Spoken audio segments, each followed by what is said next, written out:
workforce development has been the theme of day three. And when we were planning the agenda, the question was mentorship and is there any other examples that is out there? So we did some Google searches and there was some stuff. And actually, Sarah yesterday kind of shared her report in terms of one option in terms of mentorship programs. And so what we're trying to do for the summit is to try and present as many options out there as possible. So in a previous time before I came over to Indigenous broadband and equity here, I worked in housing and I worked for CMHC and I did a lot of the conversations we were having here about broadband and digital inequities. It's the exact same conversations more or less in housing on reserve. And I worked in the front lines for CMHC in the regional office. And it was during that time, that's where I met Candace. And Candace and I were colleagues at one time at CMHC. And I'll let her introduce herself, but she now leads a group, an organization called the First Nation Housing Professional Association, FNHPA for short. And if anybody saw my ribbon shirt that I was wearing yesterday, that was a gift from the FNHPA because I'm on the board of the FNHPA. I'm their Ontario regional rep. And so that's how I stay connected to housing because it was something I wanted to do. And I was lucky enough that they wanted me to be part of it, to lead some of the conversations that way. And so when I reach out to Candace to say, this is what we're trying to do, are you interested to share the FNHPA story? Because if you hear the FNHPA story, I think there'll be a lot of similarities as to the conversations we've had for the last 3 days. And she was nice enough to say yes. So she drove down the highway from Pikwakanagan, the Ottawa Valley, to come say hi and share her story. So without further ado, I'll pass it to Candace to introduce herself. Miigwech, Kwekakina, Candace Indigenous Pikwakanagan Donjiba. As Frank has mentioned, my name is Candace Bennett, and I'm joining you from my home community where I live, work, and play, the Algonquins of Pikwakanagan First Nation. We're about an hour and a half west of Ottawa. I am the CEO of FNHPA, the First Nation Housing Professionals Association. I have been with FNHPA since January the 1st, 2021, and was the sole employee when I started. Fast forward to now, and we are 30 strong across the country and growing. So first and foremost, I want to thank you for your industry inviting ours. Left there, went to CMHC, where I worked at the regional level for Ontario, then moved on to national office here in Ottawa. And yes, I did make the commute daily. Sometimes it was a 3-hour in, 3-hour out. After CMHC, I moved on to work for the Assembly of First Nations to get some experience in the political realm of housing. I was a senior policy analyst.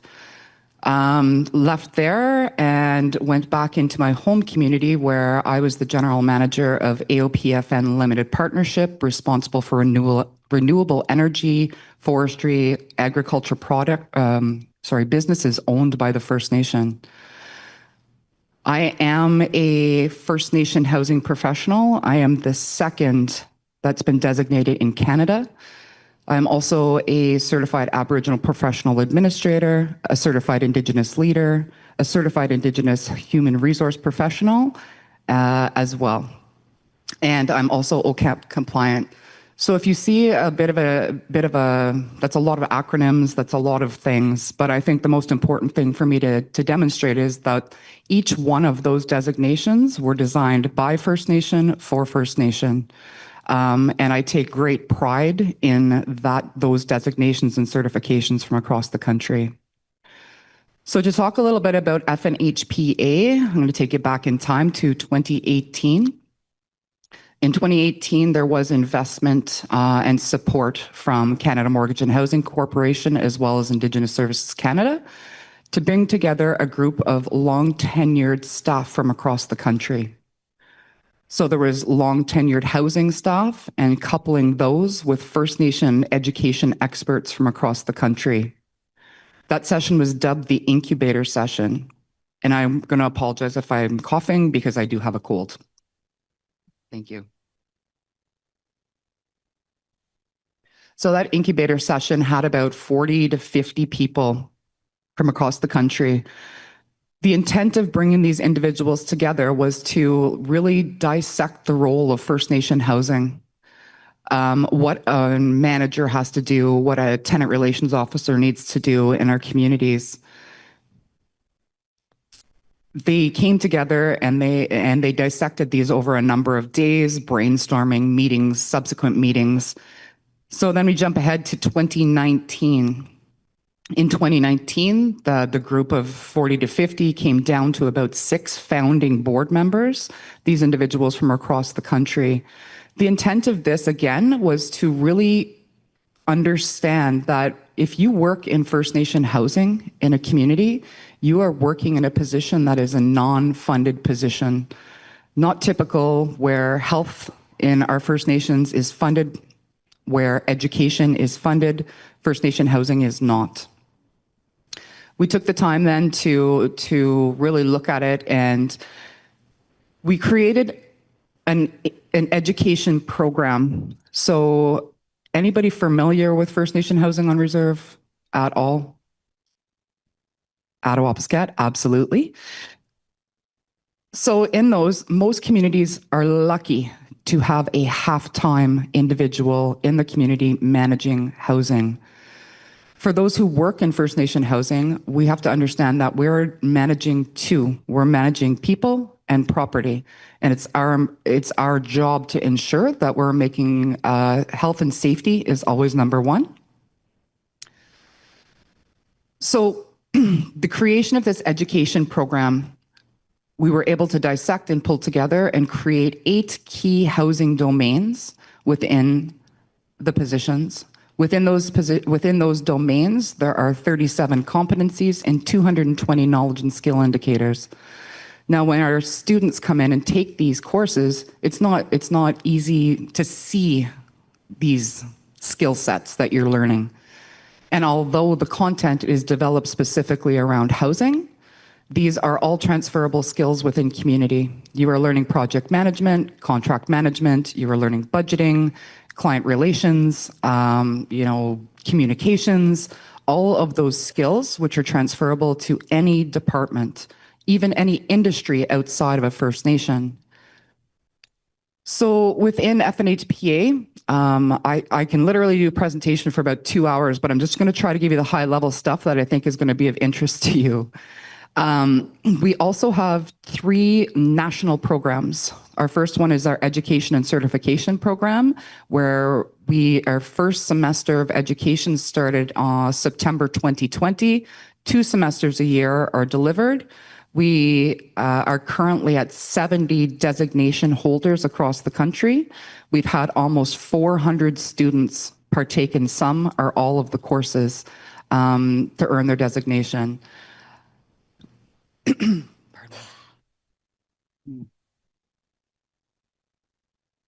Our second program is called our Housing and Wellness Program, where we're taking, after working in housing as long as I have and been in the trenches and down in community, we wanted to make sure that we were providing resources and information and education to our housing staff, to the occupants in our home, and more specifically to the youth in our communities.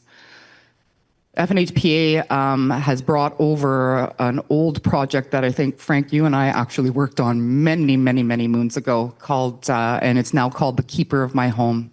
This is kindergarten to grade 12 curriculum that has been developed.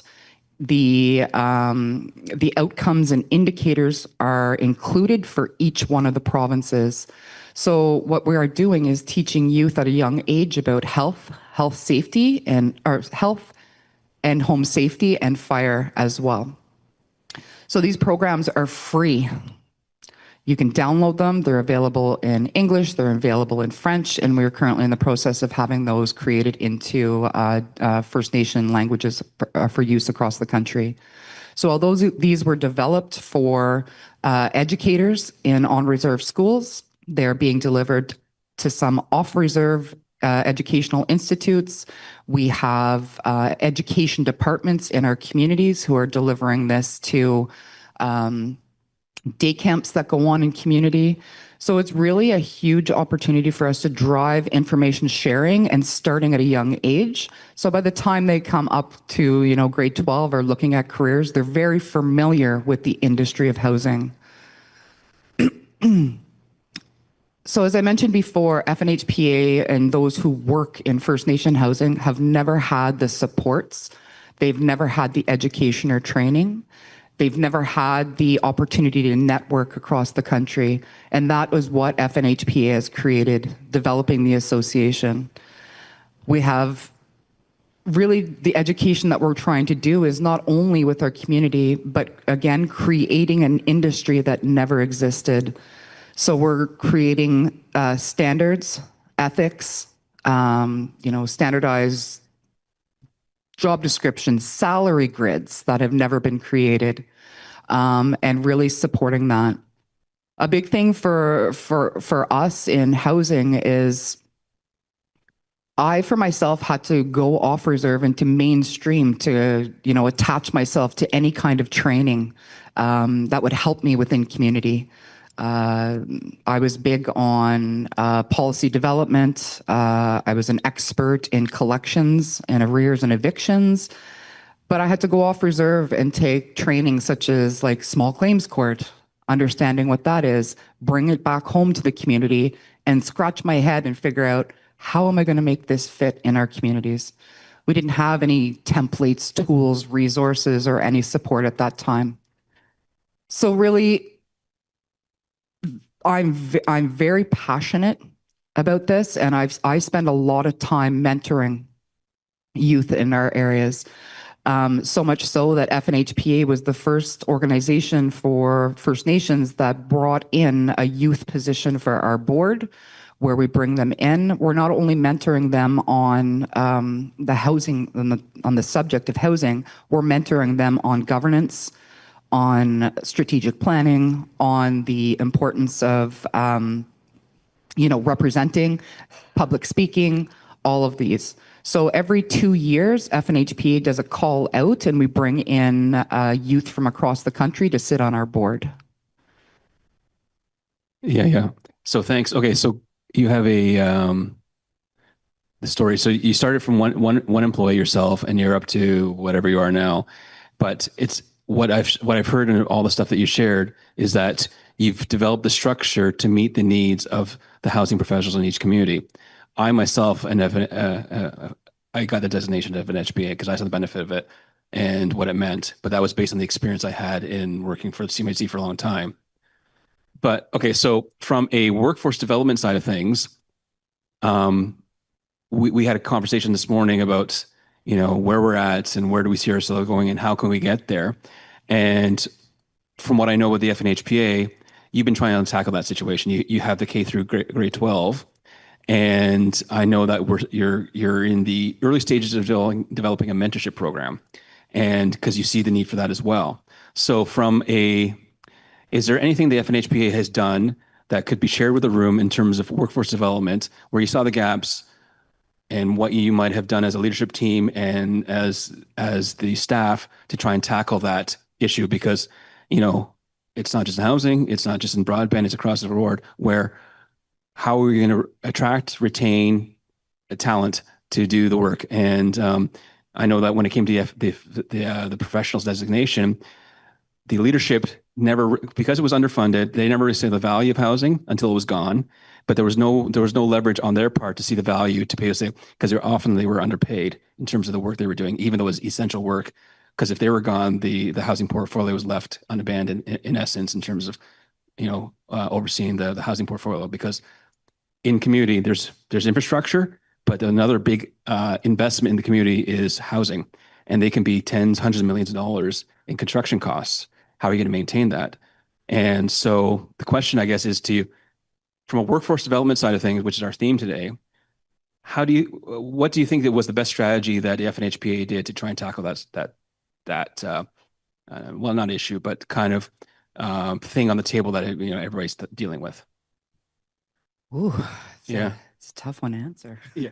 Well, I spieled off too, but anyway, in terms of FNHPA, because I know that you under the leadership of yourself and the leadership team, you realize that, you know, w- the, we need to instill the skills or provide the framework for skills to be imparted in the community. Otherwise, you know, where are they going to come from, basically? And I know that I remember we were part of a board meeting and we were talking about the preliminary. This is what we're thinking for a mentorship program. And to me, that piqued. I said, well, that's pretty cool. And can you share anything that you might think in terms of mentorship that you're trying to implement? Yeah, absolutely. I mean, we're moving forward. There's all kinds of ways that we're looking at it.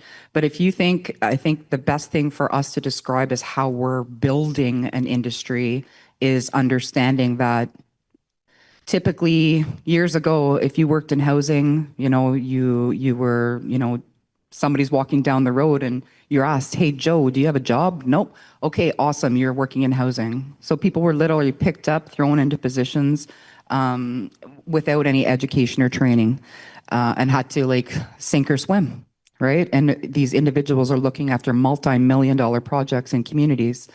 So when we talk about, you know, how we're improving that, we're changing the picture of what it means to work in First Nation housing.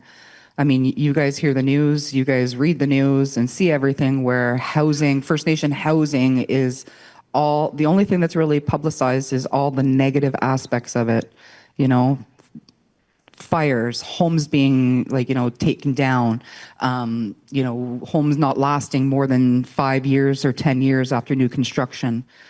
But the successes aren't the ones that are being talked about. I remember being like, you know, being asked like, "Oh, Candice, what do you do?" "Oh, I work in First Nation housing." "Oh, do ya? What did you do?"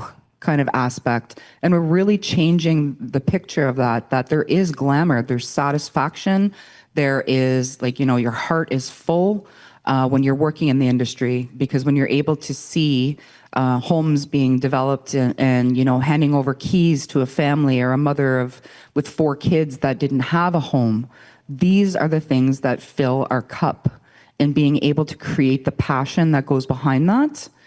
So mentorship for us is really, again, we're creating an industry. So, you know, whether in housing, understanding that just because you have a designation as a First Nation housing professional doesn't mean that you're going to be just working in First Nation housing on reserve.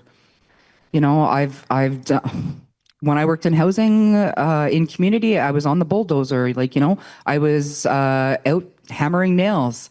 That the industry specifically for that, there's construction, there's finance, there's lands, there's infrastructure and connectivity, all of this stuff comes in, and there's so many pieces of it. So we're creating this awareness to youth now at youth fairs, in schools, showing them that there is more to an industry that they should be working in. Fantastic. Yeah, I hear you when you mentioned about handing over the keys. Like, there's a lot of work before the house built, but when you give the keys to a family and you see the emotion of it, you realize, okay, it was worth all the hell you went through up to that point. But it's worth it because it means a lot, and that's kind of what we do here in this space. Is, you know, a community that has no connection, then it all connected, and then all the possibilities that happen, you realize it's kind of the same feelings. It's worth all what you had to light something up or hand over keys. So the fact that you're the association that's part of, I know that we work with tribal communities on the American side, and we try and connect to as many of the 600 First Nations here in Canada. And, you know, they're urban, they're big, they're small, they're all over from the far north to the south, east, west. And sometimes they feel isolated, and they feel like the situation that they're dealing with in their own community, it's only me. And can you speak to what the association does? Because what I think my dream would be is to create something where it's, you know, we have this summit here, we're all here to talk about it, but is there any way to create something that's a little more formal like yours, where, you know, there's like association dues and things like that, where there's a structure that provides support for as many communities that are part of it? Can you speak to what the association head does to either the big communities and the small communities and everything else in between, in terms of connecting, realizing that they may feel isolated, but they're not isolated in their communities? Can you speak to that?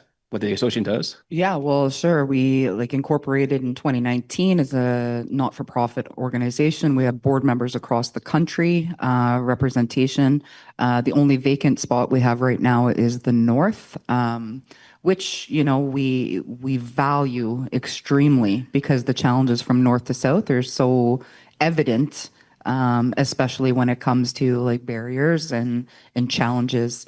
Connectivity being one of them, which is an impact to our students. They're unable to, maybe the First Nation is the band office is the only place where you can get connected to. They'd have to go in after hours because they couldn't do it during, in their home. They couldn't do it during the day. So that's a real barrier for that. In terms of setting us up, we have a membership base. So we did create a membership. We have the lowest membership of probably any association. It's $150 a year for an individual to become a member.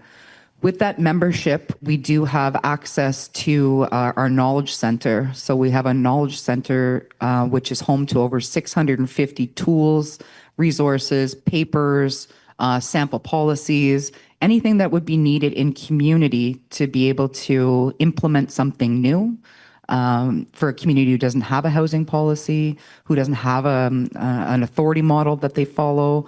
We have that aspect. So the advantage of the membership is we also offer workshops and webinars throughout the year. And the benefit is if you are a member, you get to access those for free. If you are a member, you're able to go back to our knowledge center and re-watch those webinars, because I don't know how many times I've been to a session or a workshop and you come home and you're like, what exactly was that meaning? So this opportunity gives our members able to go back and re-watch. If you're not a member and you want to access our webinars and workshops, they're $150 a piece. So last year, I think we had 8 different webinars. So, I mean, mathematically, paying your membership for $150 for 1 year, huge benefits. Covers that off. So I guess the last thing before we finish is advocacy. So one of the things that this grassroots organization has kind of, I guess, evolved to, or has been, we advocate and we hear the voices, and where and we try to get the ears of policymakers, decision makers in the chambers of government. Does the FNHPA have that reach? Are you at tables to try and influence decisions that have impact on reserve housing? So we definitely have lots of conversations. I have meetings with many senior officials within the federal government. I think the most important thing, and is what has made FNHPA so successful in our niche area, is we are a non-political organization. We have not gone to the Chiefs in Assembly requesting a resolution. We support, and we're here to support the on-the-ground, in-community grassroots individuals. And our membership is very adamant that we maintain that space, is that it's a network and it's a sport specifically for them and not a political venue. Yeah, I know that when I joined the board, it was made apparent right from day one that we're non-political. We are here for community and a voice for community. So anyway, I want to thank you for your time, and what I'm hopeful for is that people listening in hopefully there's synergies that were made from this sector and the sector that we're talking about for the last few days, and the work that they've been done. Hopefully there's a conversation to be had afterwards where can we learn from their model and implement it to what we're doing here. So anyway, that's the reason for our conversation. And I want to thank you for your time, Candace, for your expertise. And hopefully it's not a long drive back to Golden Lake. There's traffic. I was in traffic 40 minutes. All right. Anyway, on to the next one. Thank you.